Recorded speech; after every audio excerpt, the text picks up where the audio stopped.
How have we never made a video on this beer? That's the question. Today we are brewing Up the Hill, a Munich Helles, an award-winning Munich Helles for us. We have taken medals for this in, goodness gracious, U.S. Open Beer Championship and the Ohio Craft Brewers Cup. It is a big seller for us. It is one of my, I don't know, kind of passion project beers, right? I think if you're kind of a purist geek like me in some ways, when it comes to beer, you want to be able to, you know, make a great Munich Helles. Every time we're brewing this beer, we're chasing that, man. Just trying to polish it up, make it a little bit better. Anyways, we are gearing up right now. I am working with my diverter panel here.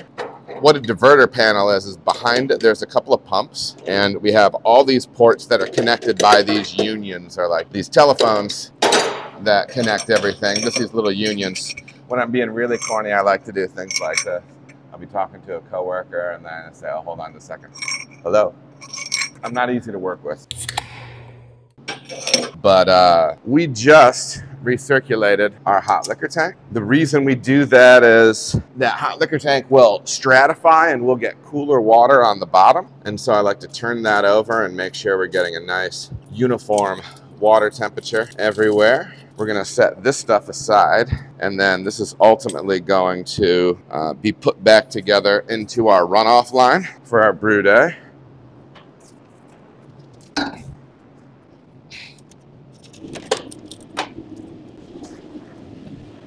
We got big Josh Halpert working on distro stuff. And listen, if you're watching me right now and you're saying, Adam, why are you using a cartoon wrench on this? They have wrenches that come for it. I don't have one. So yeah. So I use cartoon wrench, baby. All right. Then I like to make sure I have all this water dropped out of this whole system going up to the top. All right, my rakes work. I got coffee in a cup, dude. I mean, what are you gonna do? No complaints. So yeah, how we've not recorded this brew day, either that or it was back in the early days. Listen, if you feel as if what you're seeing right now is subpar, you should have seen the stuff that I was doing at first. It was the worst. All right, I got my water hooked up. I'm double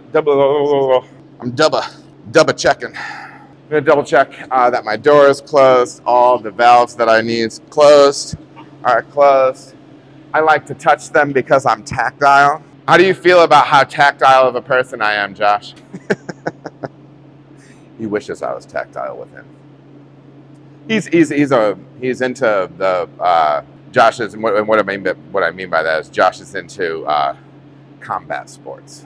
So what's good? Baby. Baby. Let's do some stuff. The camera's crooked. I took off the hoodie and I put the flannel on. But dude, I feel like I'm heating up already. What's the deal? Hot-blooded, baby. Hot-blooded. Oh. I wonder if I just pathetically tipped over within range of the camera. I think I did. And I went, oh, dude, I think I gotta. I gotta switch up. What if I said I gotta switch up and then I just went shirtless? I just had like a chain around my neck so I could have the microphone attached. What? What would that do for the channel, do you think? I would get a different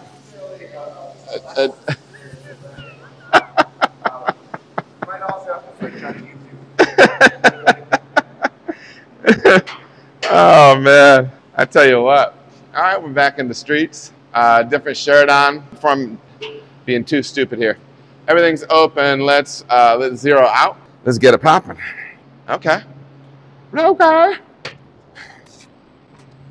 Listen, man, Munich Helles is where it's at. I'm changing a little bit. I kind of want to make the the magical Pilsner now. This is one of the things in the back of my mind. Some friends want me to call it the Milsner. Is my last name. I'm not too big on doing things like that though, but I think it might be funny, dumb enough to do at some point. But you know. All right, as always, we have our phosphoric acid for pH adjustment. We have our salt, which is a combination of a carefully crafted combination of calcium chloride, gypsum. As always, getting that calcium level up, especially in these lagers, up to about 100 parts. For us, that helps to increase clarity on these beers. It's easier to get these beers clear. And then a little chloride, a little softness, a little roundness. BRJ, Big Rig Josh, in the house today, dude. Hey, so do we have much distro? Yeah, boy. Yeah, son. I feel pretty good, you know. It's Friday, it's Lent. Get our fish on for lunch. Actually, probably just have a salad. It doesn't crack them.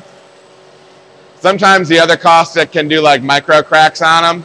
But yeah, let's just keep them nice and pretty back here. We're just stealing. Yeah. We just steal measuring tools from the kitchen. And we usually return them. But now I think we're just going to keep them. Sorry, Jamie. Don't hate the player, Jamie. Hate the game. Let me adjust this. I'm worried this thing's going to come crashing down. All right, Brody. So I have my water in. And I like to get this up. I like to get this water level up above the mash rack. Anyways, back to it. Let's drop some of this young grain, boy. I like to double check my clamps out of paranoia, baby. Ba-boom. Come on, baby. Yeah. All right. So what I do when I'm mashing in here, I have my hot water coming in along here, goes into the side of my grist hydrator, and then this slide right here, I'll manually adjust to control the flow rate of grain into the mash tun. So you'll see me manipulate that when I want to speed that up, which I'm doing right now. And in a manual brew house like this, I mean, this is really what it is. I kind of babysit this, make sure everything's happy. I periodically add my salt and acid to this stage. We are a single infusion brewery, which means we add hot water and malt in a single infusion. We're not doing mash rests. We're not doing decoction. And by that, I mean we're not raising the temperature of the mash or anything like that. That would be a step mash, mashing it lower and then increasing the temperature of it. We're not doing a decoction, which means we would pull part of the mash into the kettle, boil it, and then return it. It does a couple of things. Decoction does a couple of things. It will give a little bit more color, a little bit more melanoidin or flavor, kind of toasty richness development for the beer. It can give you some more extraction out of your malts, different things like that. And it can also help facilitate the next temperature step up in your mash. But we use what is, I guess, typically like a little bit more of like a British technique of single infusion. It works well for a lot of beers we're doing. All right, everybody, thank you so much for watching. If you feel as if you got any value out of the video, please like and subscribe. There are also other videos that you can watch. They're gonna maybe be over here or over here.